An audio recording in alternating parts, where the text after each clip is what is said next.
En septembre 1967, 5 scouts expérimentés sont partis pour une expédition de routine dans les Vosges.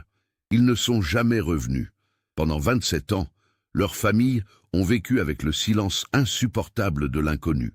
Puis en 1994, un garde forestier a découvert une boussole enfouie dans la terre, gravée avec un nom qui a glacé le sang de toute une région. Cette simple découverte allait enfin révéler ce qui s'était réellement passé dans ces montagnes. Mais la vérité était bien plus troublante que tout ce que quiconque aurait pu imaginer. Comment 5 jeunes hommes entraînés ont-ils pu disparaître sans laisser la moindre trace? Et pourquoi cette boussole était-elle le seul témoin silencieux d'une tragédie qui aurait dû être évitée? Avant de continuer avec cette histoire troublante, si vous appréciez les cas mystérieux réels comme celui-ci, abonnez-vous à la chaîne et activez les notifications pour ne manquer aucun nouveau cas. Maintenant, découvrons comment tout a commencé. Épinal, préfecture du département des Vosges, est une ville de tradition industrielle nichée au pied du massif montagneux du même nom. En 1967, la ville comptait environ 40 000 habitants, principalement des familles ouvrières travaillant dans les filatures et les usines textiles qui faisaient la réputation de la région. L'air y sentait le pin et l'humidité caractéristiques des Vosges, ces montagnes moyennes aux sommets arrondis, couvertes de forêts de sapins et de hêtres, où la brume se levait chaque matin comme un rideau gris. Le mouvement scout était particulièrement actif dans la région. Depuis l'après-guerre, de nombreux jeunes garçons rejoignaient les rangs des Scouts de France, une organisation qui leur offrait non seulement une formation morale et civique, mais aussi l'opportunité d'échapper à la monotonie de la vie industrielle. Les camps d'été dans les montagnes étaient des moments attendus avec impatience, des semaines de liberté où les adolescents apprenaient à survivre dans la nature, à lire les cartes, à suivre les étoiles. Henri Schneider dirigeait le groupe scout local depuis 1958. Ancien résistant pendant la guerre, cet homme de 48 ans incarnait les valeurs de discipline et de rigueur. Grand, le dos toujours droit, Henri portait son uniforme scout avec une fierté qui frisait le militarisme. Pour lui, le scoutisme n'était pas un jeu, c'était une école de vie. Ces méthodes strictes n'étaient pas toujours appréciées par tous les parents, mais personne ne pouvait contester les résultats. Ces scouts étaient les mieux formés de toute l'Alsace. Son fils, Emil Schneider, avait 17 ans en septembre 1967. C'était un jeune homme sérieux, aux cheveux bruns coupés courts, avec le regard intense de son père. Depuis l'âge de 8 ans, Emile vivait et respirait le scoutisme. Il connaissait par cœur les techniques de survie, pouvait allumer un feu sous la pluie, construire un abri en moins d'1 heure.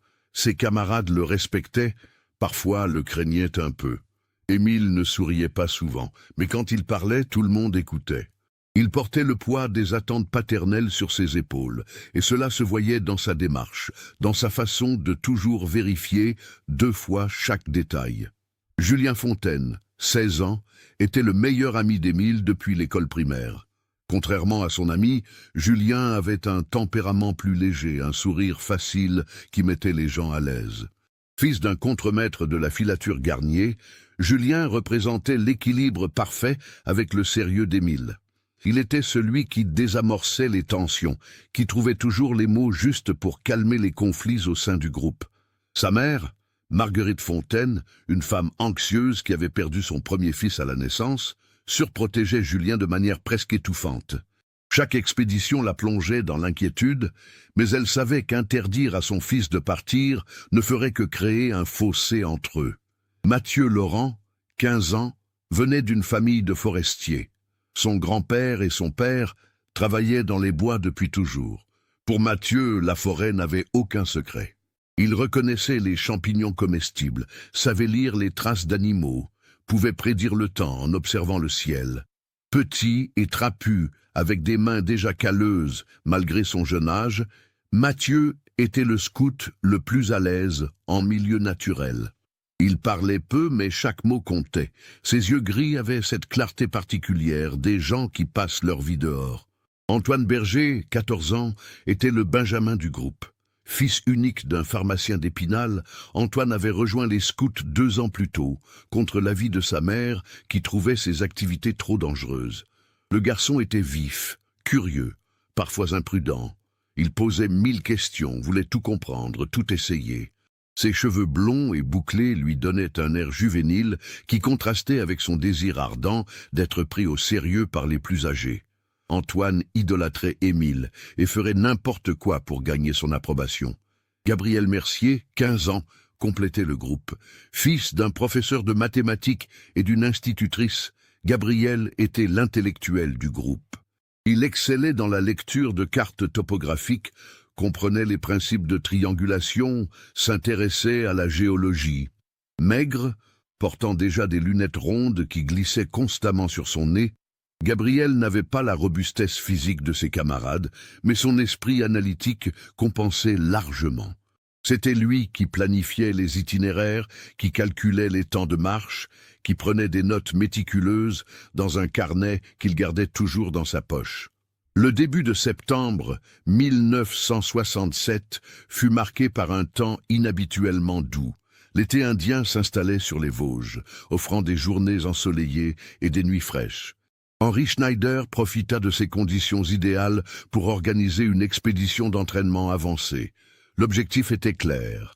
Les 5 scouts les plus expérimentés partiraient pour une randonnée de 3 jours dans le secteur du Honeck, le 2e plus haut sommet des Vosges, avec ses 1364 mètres d'altitude. Ils devraient naviguer en autonomie complète, sans assistance adulte, démontrant ainsi leur maîtrise des techniques de survie et d'orientation. Ce type d'expédition n'était pas exceptionnel. Depuis des années, Henri Schneider envoyait ses scouts les plus aguerris dans les montagnes pour des tests de compétences. Jamais il n'y avait eu le moindre incident. Les Vosges, bien que parfois traîtresses, n'étaient pas les Alpes. Les dangers y étaient gérables pour qui savait s'y prendre, et ces 5 garçons savaient s'y prendre. Du moins, c'est ce que tout le monde croyait. Le vendredi 22 septembre 1967, à 7 heures précises du matin, les 5 scouts se rassemblèrent devant le local scout rue Saint-Michel à Épinal. L'air était frais mais prometteur. Le ciel, d'un bleu limpide, ne laissait présager aucun problème météorologique. Henri Schneider inspecta minutieusement l'équipement de chaque garçon. Sac à dos, sac de couchage, réchauds à alcool, rations alimentaires, trousses de premiers secours, cordes, cartes topographiques et bien sûr les boussoles. Émile portait la boussole familiale, un modèle militaire français de la Première Guerre mondiale que son grand-père avait utilisé à Verdun. C'était un objet chargé d'histoire, en laiton patiné par le temps, avec le nom E. Schneider gravé au dos, celui de son grand-père Édouard. Henri avait offert cette boussole à son fils pour ses 16 ans, un symbole de transmission, de responsabilité. Émile la portait attachée à sa ceinture par une lanière de cuir, et il la consultait constamment, même lorsque ce n'était pas nécessaire. C'était devenu un geste machinal, presque superstitieux. À 8h15, le père de Julien les déposa au parking du col de la Schlucht, à 1139 mètres d'altitude, point de départ de leur randonnée. Le plan était simple. Ils suivraient le sentier balisé jusqu'au lac de Blanchemer, puis monteraient vers le Honeck par l'arête nord. Le premier soir, ils camperaient près du refuge du Scheffertal. Le deuxième jour, ils continueraient vers le sud, en direction du Kastelberg, pour établir leur deuxième campement près du lac de Fischbödel. Le troisième jour, ils redescendraient vers le col de la Schlucht, où Henri viendrait les récupérer dimanche en fin d'après-midi. Les garçons étaient de bonne humeur. Antoine plaisantait, imitant la voix grave d'Henri qui répétait sans cesse « Un scout est toujours préparé ». Même Émile souriait légèrement. Julien sortit son appareil photo Kodak Instamatic, un cadeau d'anniversaire récent, et prit plusieurs clichés du groupe. Sur ces photographies qui seraient développées quelques semaines plus tard et qui hanteraient les familles pour toujours, on voit 5 jeunes hommes pleins de vie, debout devant les sapins, leurs sacs sur le dos, levant les bras en signe de victoire. Gabriel fait une grimace. Mathieu regarde ailleurs, vers la montagne. C'était 9h moins le quart. La première partie de la randonnée se déroula sans incident. Le sentier était bien marqué, les conditions excellentes. Vers midi, ils s'arrêtèrent près du lac de Blanchemer pour déjeuner. L'eau du lac, d'un vert profond, reflétait les sapins environnants. Quelques randonneurs étaient présents, dont un couple de Strasbourg, qui se souviendrait plus tard avoir échangé quelques mots avec les scouts. Ils avaient l'air bien organisés et très disciplinés, témoignerait la femme lors de l'enquête. Le plus grand, celui qui semblait être le chef, consultait constamment sa carte et sa boussole. Ils nous ont salués poliment et sont partis vers le nord. Vers 14h30, les 5 scouts commencèrent l'ascension vers le Honeck. Le terrain devenait plus rocailleux, la pente plus raide. La température baissait progressivement avec l'altitude.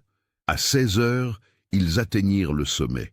La vue était spectaculaire. Vers l'est, la plaine d'Alsace s'étendait jusqu'au contour flou de la forêt noire allemande. Vers l'ouest, les crêtes successives des Vosges ondulaient comme une mer figée. Émile sortit les jumelles et observa longuement le paysage. « Là-bas, c'est le ballon d'Alsace », dit-il en pointant vers le sud. « Et là, c'est notre direction pour demain. » C'est à ce moment précis que les choses commencèrent à dévier du plan initial. Mathieu, qui observait le ciel vers l'ouest, remarqua quelque chose d'inhabituel. Des nuages gris, bas et épais avançaient rapidement depuis le plateau lorrain. « On dirait que le temps va changer », dit-il avec une pointe d'inquiétude dans la voix. Émile vérifia sa carte. Le refuge du Schäfertal se trouvait encore à 2 heures de marche vers le nord-est. Si une tempête se préparait, il devait se dépêcher. Mais au lieu de descendre immédiatement, Émile prit une décision qui aurait des conséquences catastrophiques. En étudiant la carte, il remarqua qu'un raccourci existait. Au lieu de contourner par l'est comme prévu, il pouvait descendre directement vers le sud-ouest, à travers une zone non balisée, et rejoindre le refuge du Wormspel, plus proche d'environ 4 kilomètres. Sur la carte, cela semblait faisable.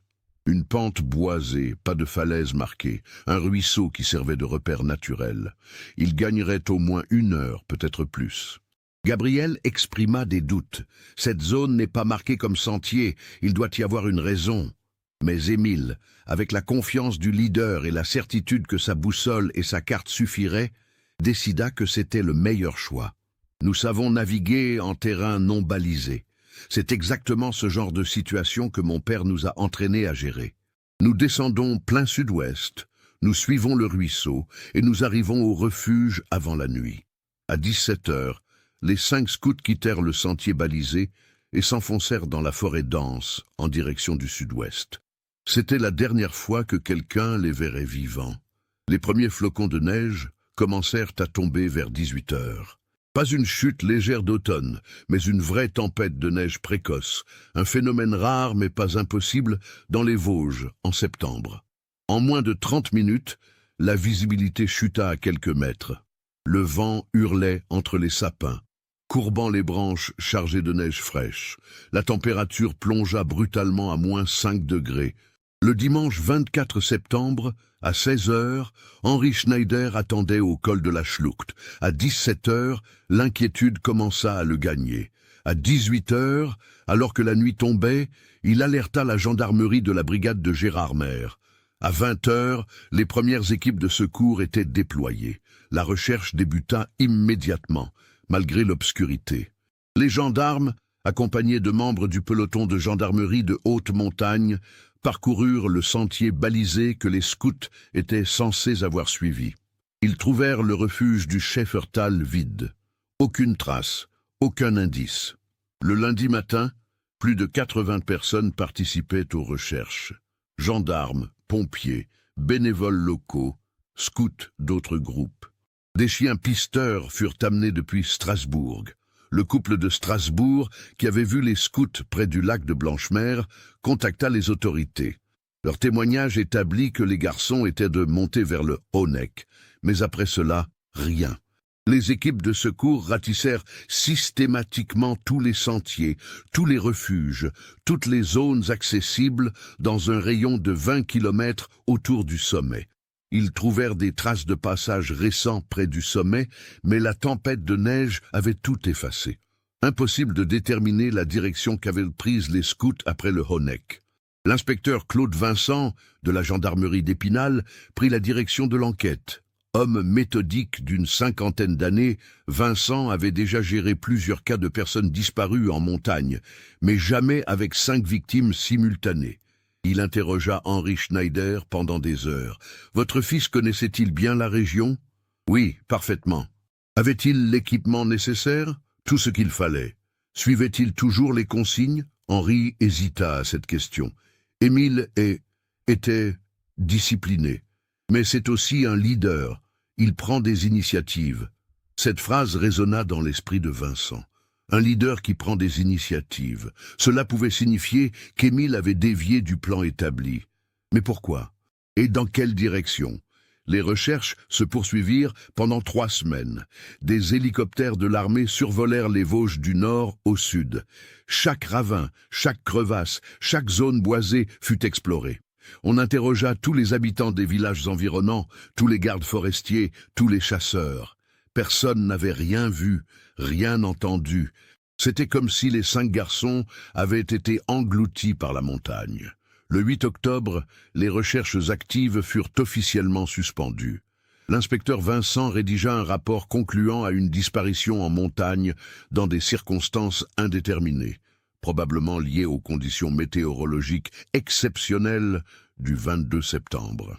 La théorie officielle était que les scouts avaient été pris dans la tempête, s'étaient perdus et avaient succombé à l'hypothermie.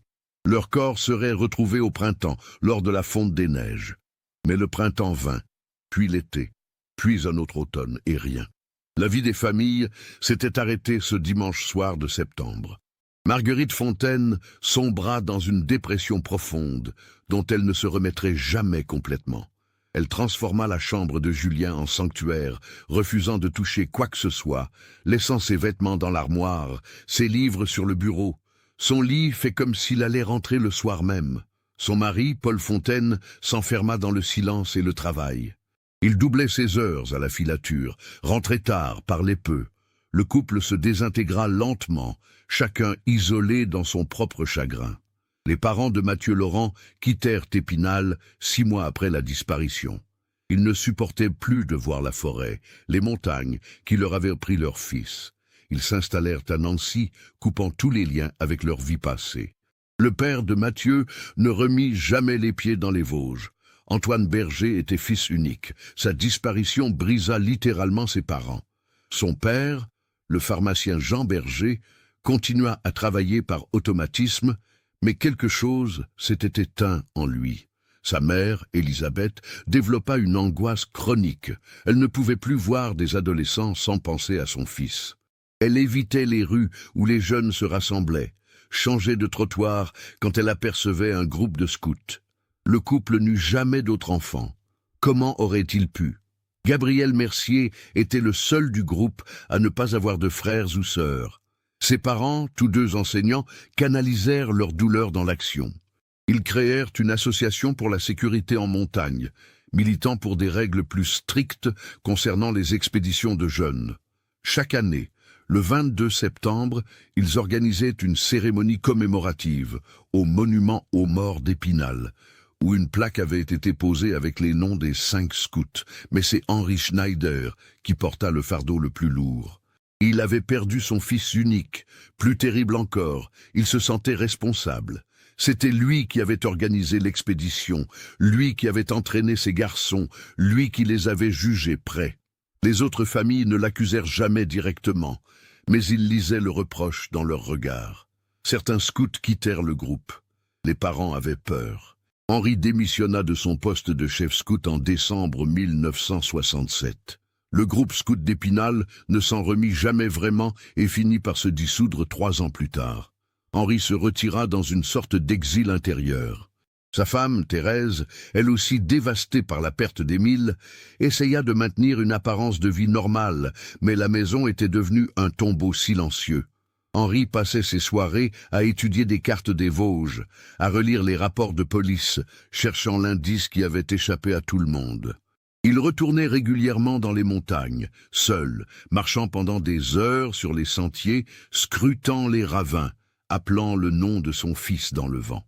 Les gens d'Épinal le croisaient parfois, maigre, voûté, le regard absent. « Le pauvre homme a perdu la raison », disaient certains avec pitié.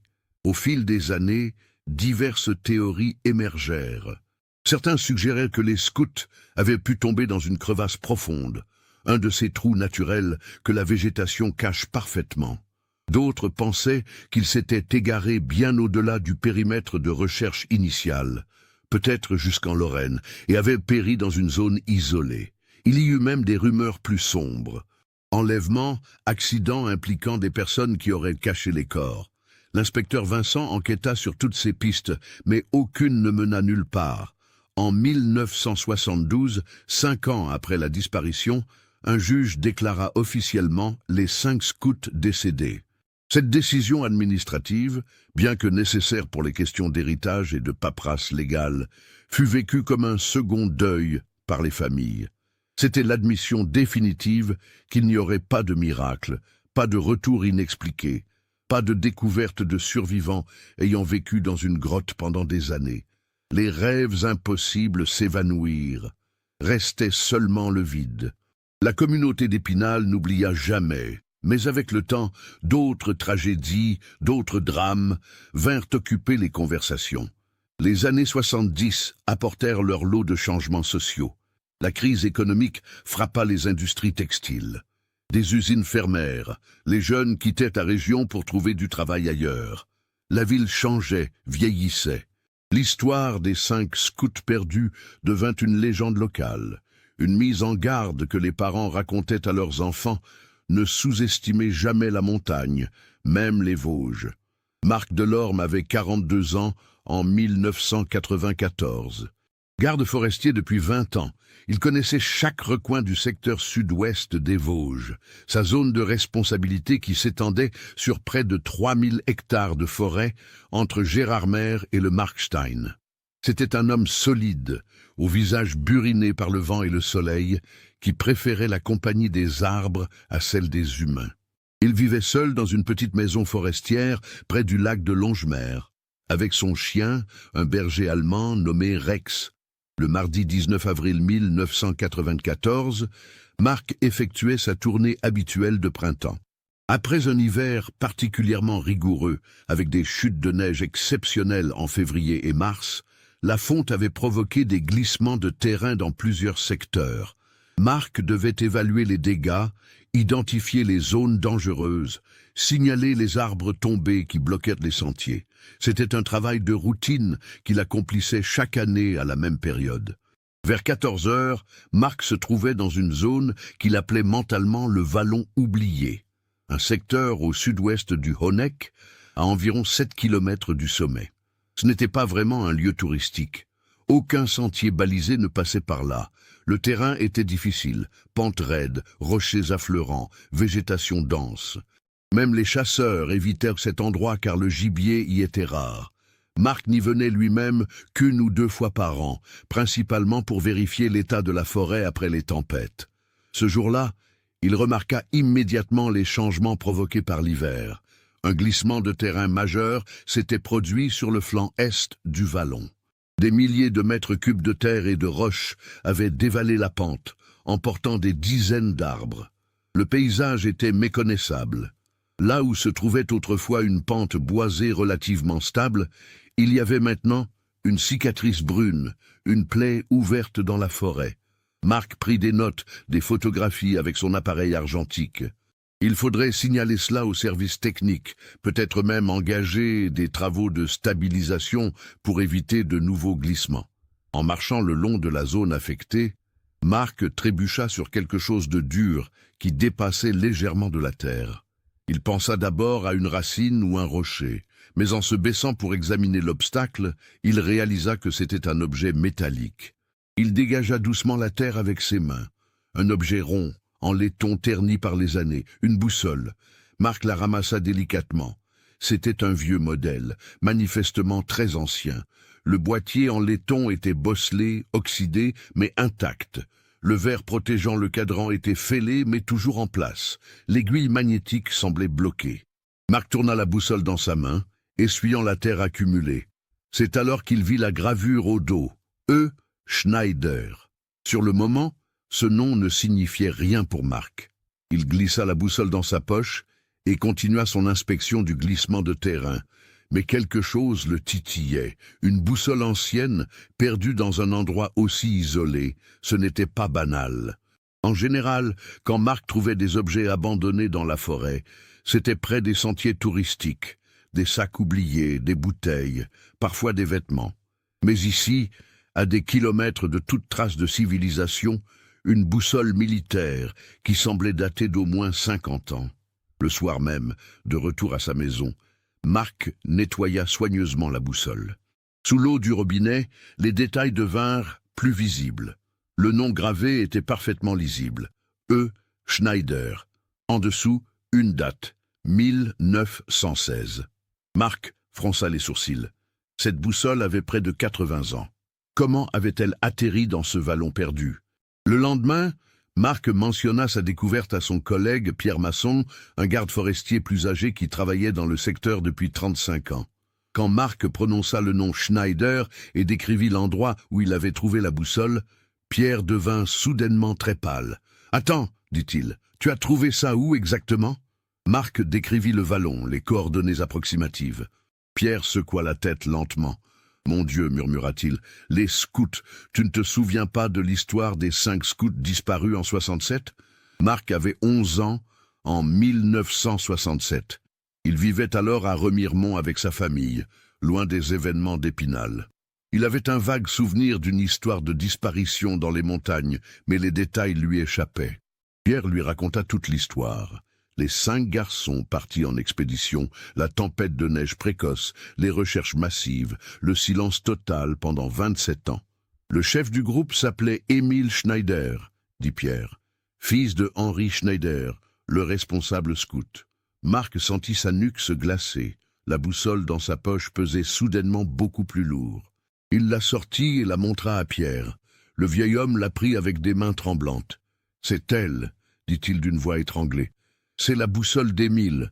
Henri me l'avait décrite en détail. C'était la boussole de son propre père de la Grande Guerre. Il l'avait offerte à son fils. » Marc Delorme contacta immédiatement la gendarmerie de Gérardmer. L'adjudant-chef Bernard Keller, responsable de la brigade, écouta son récit avec attention. Keller avait 45 ans et travaillait dans les Vosges depuis 15 ans. Il connaissait l'histoire des scouts disparus comme tous les gendarmes de la région. C'était un de ces dossiers non résolus qui hantaient les services, une affaire classée mais jamais vraiment fermée. La découverte de la boussole changeait tout. Pour la première fois en 27 ans, il y avait un élément tangible, une preuve physique localisée. Keller constitua immédiatement une équipe. Le vendredi 22 avril, 4 jours après la découverte de Marc, une dizaine de gendarmes, accompagnés de chiens, de membres du peloton de gendarmerie de haute montagne et d'un expert médico-légal de Strasbourg, se rendirent sur place. Le vallon oublié était encore plus difficile d'accès qu'on l'avait imaginé.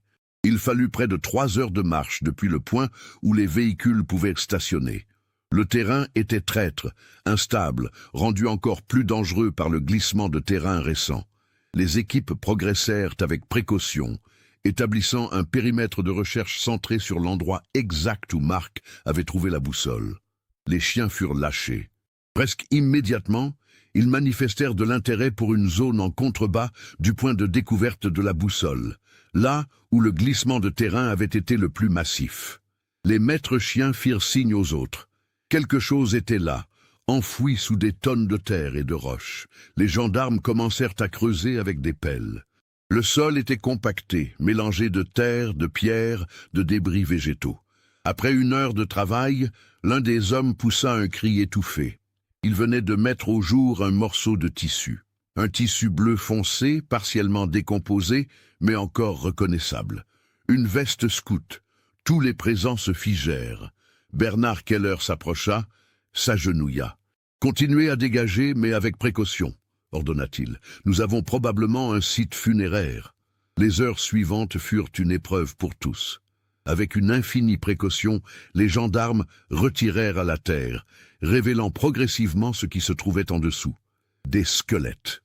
Pas un, mais plusieurs, enchevêtrés, serrés les uns contre les autres, comme s'ils s'étaient blottis ensemble dans leurs derniers instants. Les corps étaient partiellement écrasés par le poids de la terre et des rochers. Certains os étaient fracturés.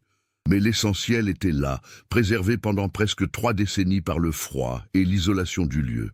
L'expert médico-légal, le docteur François Arnaud, établit rapidement un diagnostic préliminaire. 5 squelettes, tous de sexe masculin, tous correspondant à des adolescents ou jeunes adultes. L'état de décomposition et les conditions de préservation étaient cohérents avec une inhumation prolongée en milieu froid et humide. Aucun signe évident de traumatisme violent ante-mortem, hormis les fractures post-mortem causées par le poids du terrain. Parmi les restes, les gendarmes trouvèrent d'autres objets, des morceaux de sac à dos en toile détrempée et décomposée, des ustensiles de camping rouillés, des boucles de ceinture, des boutons de veste scout, des lambeaux de vêtements, et surtout, des objets personnels. Une montre-bracelet arrêtée pour toujours, des pièces de monnaie datées de 1967, un petit carnet dont les pages étaient collées mais peut-être récupérables, et, le plus troublant, un appareil photo Kodak Instamatic. L'appareil était très endommagé par l'humidité, mais le film à l'intérieur pourrait peut-être être développé par des laboratoires spécialisés.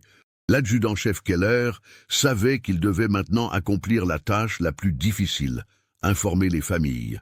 27 ans après la disparition, les parents d'Émile, Julien, Mathieu, Antoine et Gabriel allaient enfin avoir des réponses.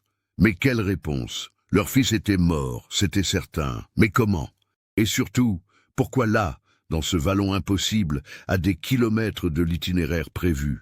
Henri Schneider avait 75 ans, en 1994. Veuf depuis 5 ans, vivant seul dans la maison familiale d'Épinal, il avait vieilli prématurément. Ses cheveux étaient blancs, son dos courbé. Mais ses yeux brûlaient toujours de cette intensité féroce. Quand Bernard Keller sonna à sa porte le samedi 23 avril au matin, Henri sut immédiatement pourquoi le gendarme était là. « Vous les avez trouvés » dit-il. Ce n'était pas une question. Dans le salon, Keller expliqua tout, la boussole, le vallon, les corps. Henri écouta en silence, les mains croisées sur ses genoux, le regard fixé sur un point invisible devant lui. Quand Keller eut terminé, Henri hocha lentement la tête. « Cette boussole, dit-il d'une voix rauque, mon père l'avait avec lui à Verdun. Elle a survécu à 4 ans de guerre, et mon fils l'a emportée dans la mort. » Il y eut un long silence. Puis Henri demanda « Comment sont-ils arrivés là-bas? Ce secteur n'était pas sur leur route. » C'était la question cruciale. Keller n'avait pas encore de réponse, mais il promit à Henri qu'il découvrirait la vérité. L'enquête, officiellement rouverte, mobiliserait tous les moyens nécessaires. L'annonce de la découverte des corps fit l'effet d'une bombe à Épinal et dans toute la région. Les journaux locaux, l'Est républicain et Vosges Matin, publièrent des articles en première page. Les télévisions régionales dépêchèrent des équipes. Après 27 ans de silence, l'affaire des scouts disparus revenait brutalement au centre de l'attention. Les familles restantes furent contactées une à une. Marguerite Fontaine, la mère de Julien, vivait toujours à Épinal, dans la même maison. À 62 ans, elle n'avait jamais vraiment surmonté la disparition de son fils. L'annonce de la découverte la plongea dans un état second. « Je savais qu'il ne reviendrait jamais », dit-elle aux gendarmes venus l'informer. « Mais une partie de moi espérait toujours. Maintenant, même cette espérance est morte. » Elle pleura, mais ses larmes semblaient être celles du soulagement autant que du chagrin. Enfin, elle pourrait enterrer son fils. Enfin, le purgatoire de l'incertitude prenait fin. Les parents de Mathieu Laurent furent retrouvés à Nancy. Le père, maintenant âgé de 70 ans, reçut la nouvelle avec un calme apparent qui masquait mal le tsunami émotionnel intérieur. « Nous allons pouvoir le ramener à la maison », dit-il simplement. Jean et Élisabeth Berger, les parents d'Antoine, vivaient toujours à Épinal, où Jean avait finalement vendu sa pharmacie pour prendre une retraite anticipée. Élisabeth, fragile psychologiquement depuis la disparition, s'effondra en apprenant la nouvelle. Elle dut être hospitalisée pour une crise d'angoisse aiguë. Jean, lui, demanda à voir les restes de son fils. « J'ai besoin de savoir que c'est vraiment lui, dit-il. Après 27 ans d'attente, j'ai besoin de certitude. » Les parents de Gabriel Mercier, maintenant tous deux retraités de l'Éducation nationale, apprirent la nouvelle alors qu'ils assistaient justement à la cérémonie annuelle du 22 septembre, qu'ils organisaient fidèlement depuis 27 ans. Le gendarme les trouva devant le monument aux morts, déposant une gerbe de fleurs. Quand il leur expliqua, ils ne dirent rien pendant un long moment. Puis le père de Gabriel posa la seule question qui importait vraiment: comment sont-ils morts? C'était précisément ce que l'enquête devait maintenant déterminer. Le docteur François Arnaud, médecin légiste au CHU de Strasbourg, entreprit l'examen approfondi des restes. Les 5 squelettes furent transportés à Strasbourg, où ils seraient analysés dans des conditions optimales. Arnaud était un homme méticuleux, reconnu pour son expertise dans les cas anciens. Il avait travaillé sur plusieurs affaires impliquant des corps découverts des années après la mort. Mais ce cas présentait des particularités qui le fascinaient professionnellement et le troublaient humainement. Les examens préliminaires confirmèrent plusieurs éléments. Tous les squelettes étaient ceux de jeunes hommes âgés de 14 à 17 ans, au moment de leur mort. Les mensurations correspondaient aux descriptions des scouts disparus, mais ce fut l'analyse dentaire qui permit l'identification formelle. Les dossiers dentaires de 1967 furent retrouvés chez les dentistes qui avaient traité les garçons. Les comparaisons ne laissèrent aucun doute. Il s'agissait bien d'Émile Schneider, Julien Fontaine, Mathieu Laurent, Antoine Berger et Gabriel Mercier. Concernant la cause de la mort, Arnaud put établir avec certitude qu'il n'y avait aucun signe de violence externe. Pas de fractures ante-mortem significatives, pas de traces de coups, pas de traumatisme crânien. Les fractures observées sur certains os étaient toutes post-mortem, causées par la pression des roches et de la terre qui les avait recouverts. Cela éliminait les scénarios d'agression ou d'accidents traumatiques graves, comme une chute de falaise. L'hypothèse la plus probable, celle de l'hypothermie, prenait forme. Les scouts étaient morts de froid, probablement durant la tempête de neige du 22 septembre 1967. Mais pourquoi à cet endroit précis et comment y était-il arrivé? Pendant ce temps, Bernard Keller et son équipe reconstituaient les événements. La clé se trouvait dans les objets retrouvés avec les corps. Le carnet, celui que Gabriel Mercier portait toujours sur lui, fut envoyé à un laboratoire de restauration de documents anciens, à Paris. Avec une patience infinie, les techniciens séparèrent les pages collées, les séchèrent, les photographièrent sous différentes lumières pour faire apparaître les textes effacés par l'humidité. Le travail prit 3 semaines. Fin mai 1994, les résultats arrivèrent. Certaines pages étaient totalement illisibles, l'encre ayant complètement disparu. Mais d'autres, miraculeusement, avaient conservé des fragments de texte. Et ce qu'on pouvait y lire était glaçant. Les dernières notes de Gabriel dataient du vendredi 22 septembre. L'écriture, normalement soignée, devenait de plus en plus hâtive, tremblante. On pouvait déchiffrer des phrases fragmentaires. Descendu directement vers SO. Émile dit que c'est plus court. Il commence à neiger. Visibilité nulle. Impossible de trouver le refuge. Complètement perdu. La page suivante, presque entièrement effacée, ne contenait que quelques mots épars. Froid. Antoine pleure. Plus de chemin. La dernière page avec du texte lisible était déchirante. L'écriture était presque illisible. Les lettres tremblantes et irrégulières, écrites visiblement dans des conditions extrêmes. Abri sous rocher. Neige ne s'arrête pas. Gelé. Plus sentir mes mains. Émile dit désolé. Nous restons ensemble. Ces quelques mots reconstituaient tout le drame. Les scouts avaient quitté le sentier balisé, probablement pour prendre un raccourci. Pris dans la tempête, désorientés, ils s'étaient égarés. Au lieu de rejoindre un refuge, ils s'étaient enfoncés dans le vallon isolé. Dans le blizzard, avec une visibilité réduite à néant, Ils avaient cherché un abri d'urgence. Ils avaient trouvé un surplomb rocheux, une niche naturelle, où ils s'étaient réfugiés. Et là, serrés les uns contre les autres pour combattre le froid, ils étaient morts lentement d'hypothermie. Le carnet ne révélait pas tout, mais associé aux analyses de terrain effectuées par les gendarmes, un scénario complet pouvait être reconstitué. Les scouts, descendant du Honeck vers le sud-ouest hors sentier, avaient probablement suivi ce qu'ils pensaient être un ruisseau sur leur carte. Mais dans la tempête de neige, la visibilité était tellement réduite qu'ils n'avaient pas pu s'orienter correctement. La boussole d'Émile, bien qu'elle fonctionne, ne suffisait pas dans de telles conditions. Il fallait aussi pouvoir lire le terrain, voir les repères. Avec la neige qui tombait en rafales épaisses, le vent qui hurlait, le froid qui mordait, les jeunes hommes avaient marché à l'aveugle. Ils s'étaient enfoncés de plus en plus profondément dans le vallon.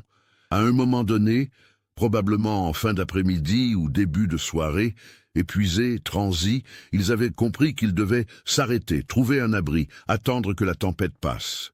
Gabriel avait noté « abri sous rocher ».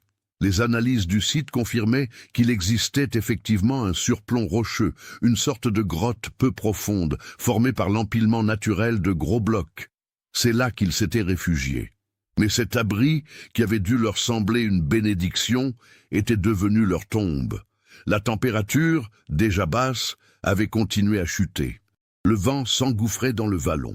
Les vêtements des scouts, humides de neige, les isolaient mal. Ils n'avaient pas pu allumer de feu, le bois était trop mouillé, et dans leur état d'épuisement et d'hypothermie naissante, leurs gestes étaient devenus maladroits. L'hypothermie est une mort insidieuse. Elle commence par des frissons violents, puis une confusion mentale. Les victimes deviennent léthargiques, somnolentes. Elles veulent juste dormir, et c'est ce sommeil qui tue. Les 5 scouts étaient morts ensemble, probablement durant la nuit du 22 au 23 septembre. Leur abri, enseveli sous la neige qui avait continué à tomber, était devenu invisible.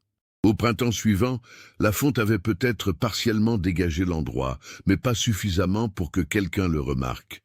Et de toute façon, personne ne cherchait dans ce secteur. Les recherches s'étaient concentrées sur les zones accessibles, les sentiers, les refuges connus. Le vallon oublié n'était même pas dans le périmètre de recherche initial. Au fil des années, des décennies, le site s'était encore plus refermé. La végétation avait repris ses droits, des arbres avaient poussé. Et puis, l'hiver exceptionnel de 1993 à 1994 avait provoqué le glissement de terrain majeur. Des tonnes de terre et de roches avaient dévalé la pente, recouvrant encore plus profondément le site. Mais paradoxalement, c'est ce même glissement qui avait finalement révélé le secret du vallon. En bouleversant le terrain, il avait fait remonter certains objets, dont la boussole d'Émile, permettant à Marc Delorme de la trouver. L'enquête résolut une autre énigme. Pourquoi les recherches de 1967 n'avaient-elles rien donné? Bernard Keller retrouva les rapports originaux, les cartes annotées par l'inspecteur Vincent. Le périmètre de recherche, bien que vaste, s'était concentré sur une zone au nord et à l'est du Honeck, partant du principe que les scouts suivraient logiquement l'itinéraire prévu vers le refuge du Scheffertal. Quelques équipes avaient exploré le sud, mais en se limitant aux sentiers connus et aux zones proches de ces sentiers. Le vallon où étaient morts les scouts se trouvait à plus de 7 kilomètres du sommet, dans une direction que personne n'avait imaginé qu'ils prendraient. C'était une zone non seulement éloignée, mais aussi très difficile d'accès, sans intérêt particulier, sans refuge, sans sentier. Pourquoi des scouts expérimentés se seraient-ils dirigés vers un tel endroit? La réponse était simple et terrible. Ils ne l'avaient pas voulu. Ils s'étaient perdus. Dans la tempête, désorientés, ils avaient marché dans ce qu'ils pensaient être la bonne direction. Chaque pas les éloignait du salut et les rapprochait de la mort. L'appareil photo Kodak Instamatic, une fois confié à un laboratoire spécialisé dans la récupération de films anciens, livra ses derniers secrets. Le film était très endommagé, mais 5 clichés purent être partiellement récupérés. Les images étaient floues, décolorées, presque fantomatiques.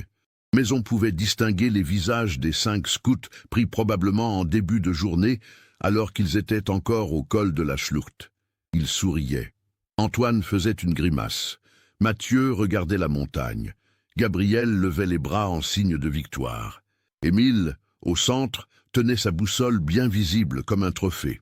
Julien, derrière son appareil, n'apparaissait pas sur ses photos, mais une dernière image floue montrait son visage en gros plan, avec en arrière-plan les sommets enneigés des Vosges, magnifiques et mortels.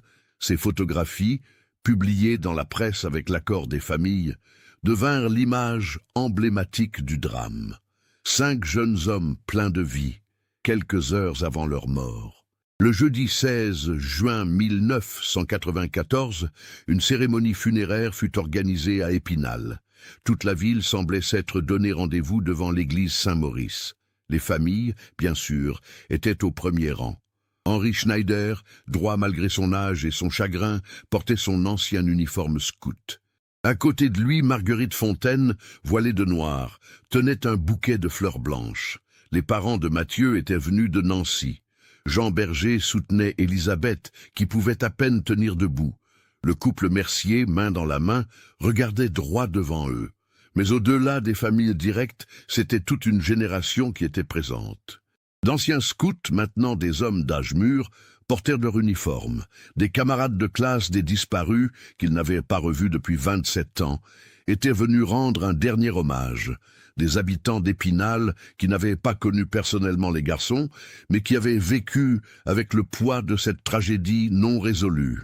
Il y avait aussi des gendarmes, dont Bernard Keller, et même Marc Delorme, le garde forestier qui avait trouvé la boussole. Tous voulaient être là, témoigner que ces 5 vies n'avaient pas été oubliées. Les cercueils, 5 cercueils simples en bois, étaient alignés devant l'autel, sur chacun un foulard scout bleu et jaune. Le prêtre parla de la fragilité de la vie, de la cruauté du destin, mais aussi du courage et de l'amitié. Ces 5 jeunes hommes sont restés ensemble jusqu'à la fin, dit-il. Dans leurs derniers moments, gelés, épuisés, ils ne se sont pas séparés. Ils ont affronté la mort comme ils avaient vécu, unis. Henri Schneider demanda la parole. D'une voix tremblante mais claire, il s'adressa à l'Assemblée. Pendant 27 ans, j'ai porté le poids de la culpabilité. C'était moi qui les avais entraînés. C'était moi qui les avais jugés prêts. J'ai cru que je leur avais appris tout ce qu'ils devaient savoir pour survivre en montagne. Mais je me suis trompé. Je n'ai pas su leur enseigner la leçon la plus importante. Savoir renoncer, savoir dire non à son orgueil, savoir reconnaître quand on est dépassé. Mon fils Émile a pris une décision ce jour-là, quitter le sentier balisé pour un raccourci. C'était la décision d'un leader confiant, peut-être trop confiant, et cette confiance excessive les a tués tous les 5. Il y eut un long silence. Je ne demande pas le pardon, je ne mérite pas le pardon, mais je veux que leur mort serve de leçon. La montagne ne pardonne pas l'arrogance, elle ne pardonne pas l'improvisation. Ces 5 garçons étaient braves, compétents, déterminés. Mais la montagne s'en fichait. Elle a pris leur vie en quelques heures. Personne dans l'église ne bougeait. Les sanglots étouffés de Marguerite Fontaine étaient des seuls sons. Puis Henri se tourna vers les cercueils. « Émile, Julien, Mathieu, Antoine, Gabriel, je vous ai retrouvés. Vous pouvez enfin reposer. J'espère que quelque part, d'une manière ou d'une autre, vous êtes ensemble. Vous l'avez été dans la vie. Vous l'avez été dans la mort. Vous le serez pour l'éternité. » Les 5 scouts furent enterrés côte à côte dans le cimetière d'Épinal. Un monument fut érigé. 5 stèles de granit, alignées, avec leur nom, leur date de naissance et la date unique de leur mort, 22 septembre 1967. Au centre, gravé dans la pierre, un texte simple. Ils sont partis ensemble en montagne. Ils y sont restés ensemble, amis pour toujours. Dans les mois qui suivirent, plusieurs changements furent mis en place. Les autorités régionales renforcèrent les réglementations concernant les expéditions de jeunes en montagne. Désormais, aucun groupe de mineurs ne pourrait partir sans encadrement adulte, même dans les Vosges réputées moins dangereuses que les Alpes. Les cartes topographiques furent mises à jour, le vallon où étaient morts les scouts fut balisé avec des panneaux d'avertissement. Un sentier de randonnée fut même créé, permettant d'accéder au site de manière sécurisée. Une plaque commémorative fut installée, expliquant ce qui s'était passé, servant de mise en garde pour les générations futures. Henri Schneider vécut encore 4 ans. Il mourut en 1998, à 79 ans. Selon son testament, il demanda à être incinéré et que ses cendres soient dispersées dans les Vosges, près du lieu où son fils était mort. Bernard Keller, qui était devenu ami avec Henri durant les mois suivant la découverte, accomplit personnellement cette dernière volonté. Marguerite Fontaine survécut jusqu'en 2003. Après les funérailles de Julien, quelque chose s'était apaisé en elle. La chambre sanctuaire fut finalement vidée, les affaires de Julien données à des œuvres caritatives. Elle put enfin faire son deuil, réellement, profondément. Elle parla souvent de son fils, mais avec douceur maintenant, racontant les bons souvenirs, riant même parfois. Le purgatoire de l'incertitude avait été pire que la douleur du deuil confirmé. Les autres familles, chacune à sa manière, trouvèrent une forme de paix. La vérité, aussi dure soit-elle, valait mieux que le silence torturant de l'inconnu. Ils avaient pu enterrer leurs enfants, leur dire adieu, fermer un chapitre qui avait empoisonné 27 années de leur vie. Marc Delorme continua son travail de garde forestier jusqu'à sa retraite en 2012. Il ne retourna jamais dans le vallon où il avait trouvé la boussole. C'était inutile désormais. Le lieu était devenu un site de mémoire, visité chaque année par des dizaines de personnes lors de la commémoration du 22 septembre.